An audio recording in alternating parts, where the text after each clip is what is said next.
திருவண்ணாமலை வந்து பௌர்ணமி வந்து கிரிவலம் வருவாங்க. பௌர்ணமியில் வந்து கிரிவலம் வரதுனால பார்த்தீங்கன்னா இந்த ஸ்ரீ எல்லக்காளியம்மன் கோயில்கிட்ட வந்து வர பத்திரங்களை வந்து லிமின் வாங்கிட்டு வந்து திருஷ்டி சுற்றிட்டு போட்டு போவாங்க. அதே மாதிரி வந்து இதில் வந்து என்ன பலன்னு பார்த்தீங்கன்னா, இந்த பழத்தை வாங்கி உடச்சிட்டு போகிறவங்களுக்கு வந்து அவங்க வீட்டில் கெட்ட தோஷம், அப்புறம் மற்றபடி வேறு எதுனா கல்யாணம் ஆகாது அந்தமாரி இருக்கிறத கண் திருஷ்டி அந்தமாரி அந்த ஒரு விஷயத்துக்கோசரமே வந்து திருஷ்டி எடுப்பாங்க. அதுக்கப்புறம் வந்து வேண்டுதல் வச்சாலும் அம்மனுக்கு அதேமாரி நடத்தி கொடுப்பா அம்மா அங்கே காளியம்மா.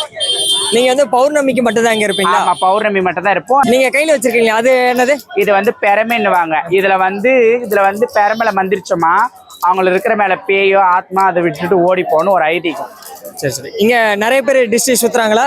நிறைய பேர் வராங்க, பார்த்தாவே தெரியலையாங்க எவ்வளவு பேர் வராங்க. சரி சரி. எல்லா ஊர்ல இருந்து வராங்க. இந்த ஊர்லன்ட்டு இல்ல, எல்லா ஊர்ல ஆல் இந்தியால இருந்தே வராங்க.